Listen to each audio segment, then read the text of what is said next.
Hello and welcome to Breezy Chatter. Today I'm going to be talking about the bold and the beautiful. But first and foremost, thank you to those who have subscribed to my channel. Your subscription is highly appreciated, and let's get started. So it looks like Sheila finally confesses to her crimes, but not without some encouragement from Steffi, Ridge, and Taylor. So we know Sheila was ready to leave. She was speaking to Deacon. She said it's time to leave. She's never going to see Hayes. And then she gets a call from Taylor telling her to come by Steffi's place. She's super excited. She's going to have a chance to see Hayes. And Sheila goes rushing over to Steffi's place to not only find Taylor there, but to also find Ridge and Steffi there. And not much time goes by before Steffi confronts Sheila and tells her that she remembers everything and that she knows that she's the one who shot her and Finn. Steffi tells Sheila, "You shot your own son." Sheila at first tries to deny it. She tries to question Steffi's intelligence. She says, "Oh, there was a period where you thought Liam was your husband. You've got it all wrong. I'm suffering too." But Steffi's adamant, and she's telling her, I remember everything. And Sheila, she tries to turn to Taylor to back her up, and Taylor says, "Don't turn to me, I believe my daughter." And after further conversation, Sheila finally confesses. And she tells Steffi that it's all her fault. Finn was not supposed to be in the alley. That was a mistake. She did not mean to shoot him. And Steffi tells Sheila that she's going to go to jail. She's going to make sure that she pays for everything. And Sheila decides that she's going to take people down with her. She discloses how she was trying to help reunite Taylor and Ridge.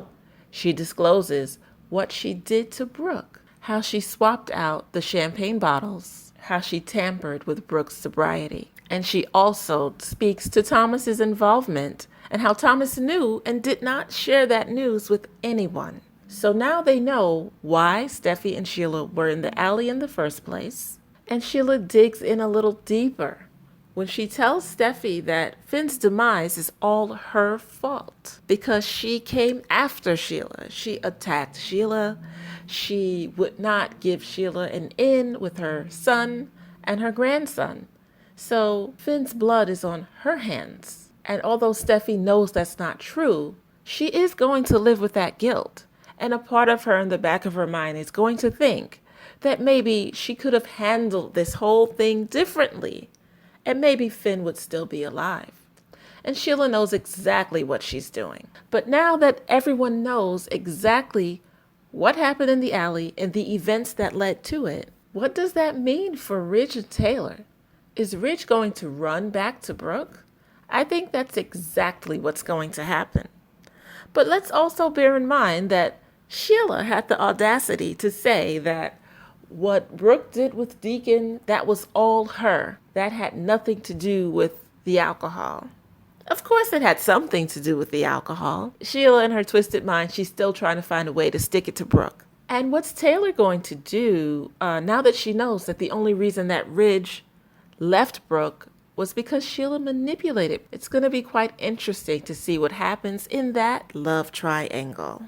And then we have Thomas. Now his parents know that he withheld very important information that could have maybe prevented the scene in the alley. And Thomas is going to have to live with that guilt. And then we have Brooke, who, according to spoilers, is going to find out next week what Sheila did to her and how Thomas knew about it. We already know that Brooke can't stand Thomas. She just tolerates him, but she doesn't like him at all. And when she learns that he knew and didn't share the information, didn't try to save his father's marriage, I'm sure she's going to light into him, and I'm sure she's going to light into Sheila. So those secrets have been revealed, but we have another secret that may soon come to the surface, thanks to a heart monitor. It looks like Quinn has purchased a ring for Eric, which is actually a heart monitor. She's concerned about his health, and she's sharing the news with Carter, and she wants to make sure that he's okay. And she's not going to tell Eric that the ring is a heart monitor. So she'll be able to monitor him when he's out there playing pickleball. She wants to make sure that he is okay. Eric's heart rate is going to be accelerated when he's playing pickleball. But will it be accelerated to a point where Quinn's going to be so concerned that she'll go running to the club to check on him? Is this heart monitor going to be the reason that Eric is found out? Or will something else happen to Eric? Only time will tell, and we will have to wait and see. And that is my commentary. If you liked it, hit like, subscribe, and leave comments. Thank you for your time. Until next time, ta-ta.